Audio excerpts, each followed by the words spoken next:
গুণাকর যাতারি কাহিকে উপাম তু হারি স্মরণ সমস্তরে কুফল মঙ্গল কামনা করি কৃষ্ণ চিন্তি হরি বল আরবার হরি বল হরি বল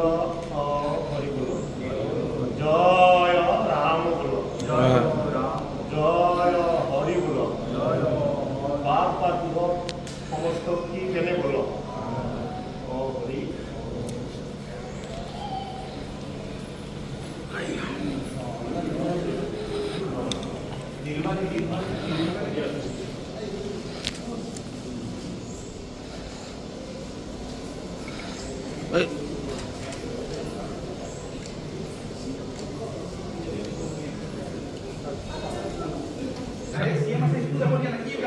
ইয়াতে স্যার বেসিক্যালি গোটেইখিনি শাস্ত্ৰখিনি পাব তামোল বা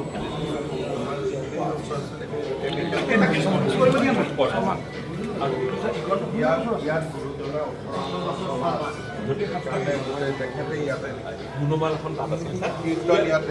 চিলাৰে স্যাৰ পূজ্য সম্পাৰ মানে নৰ্ডাৰ্ণে দিছিল পূজ্য সম্পাৰৰ বস্তুখিনি আছিল স্যাৰ বাকীখিনি বস্তুটো তোলাখিনি আমি সংৰক্ষণ কৰিলা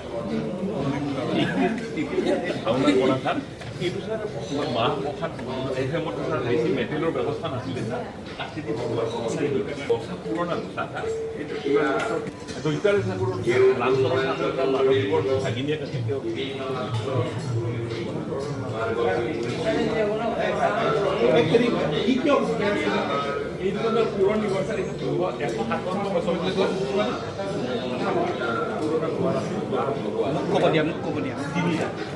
মহাপুৰুষ শ্ৰীমন্ত শংকৰদেৱে কৰ্মজীৱন এক প্ৰকাৰ ক'ব গ'লে পাটবাউসীতে তেখেতে পূৰ্ণ কৰিছিলে 18 বছৰ ছমাহকাল পাটবাউসীত থাকি তেখেতৰ জীৱনৰ অমূল্য ৰচনাৱলী ইয়াতেই প্ৰণয়ন কৰিছিলে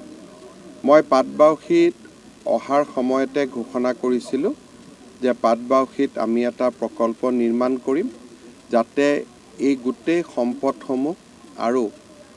গুৰুজনাৰ জীৱনৰ এটা ডাঙৰ অধ্যায় আমি নৱপ্ৰজন্মৰ কাৰণে সংৰক্ষণ কৰি থৈ যাব পাৰোঁ আজি গুৰুজনাৰ অমূল্য ৰচনাৱলীৰে নিৰ্মাণ হোৱা সংগ্ৰহালয় এটাও উদ্বোধন হ'ল আৰু 10 কোটি টকা ব্যয়েৰে আমি ইয়াত এটা সুন্দৰ প্ৰকল্প নিৰ্মাণ কৰিম য'ত নেকি নামঘৰটোৰো কিছু পৰিৱৰ্তন কৰা হ'ব পুৰণা নিয়ম নীতি অনুসৰি আৰু আনুষংগিক কেইবাটাও কাম কৰা হ'ব লগতে অতিথিশালাটো আমি পূৰ্ণাংগভাৱে নিৰ্মাণ কৰিম গতিকে মই ভাবোঁ যে আজিৰ দিনটো এটা গুৰুত্বপূৰ্ণ দিন মই পুনৰ এবাৰ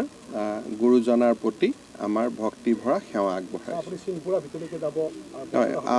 মোৰ গোটেই লক্ষ্যটো হ'ল মহাপুৰুষ শংকৰদেৱে জন্মৰ পৰা পৰলোক প্ৰাপ্তিলৈ বৈকুণ্ঠ গমনলৈকে তেওঁ যিমানটো স্থানত অতিবাহিত কৰিছিল প্ৰত্যেকটো স্থানকে উন্নত কৰা বৰদোৱাৰ কাম আমি কৰিছোঁ যথেষ্টখিনি ভাল হৈছে গাংমু থানত আমি যথেষ্টখিনি কাম কৰিছোঁ পাটবাউসীত হ'ব সোণপুৰা ভেটিত হ'ব আৰু মধুপুৰতো আমি প্ৰায় 50 কোটি টকাৰ এটা ডাঙৰ আঁচনি ৰূপায়ণ কৰিম আৰু আমাৰ লগত গোটেই তেখেতে কোন সময়ত ক'ত আছিল ক'ৰবাত যদি 10 দিনো আছিল সেইখিনিও আমাৰ লগত আছে গতিকে আমি প্ৰত্যেকটো স্থানকে পৰ্যায়ক্ৰমে উন্নত কৰি গৈ থাকিম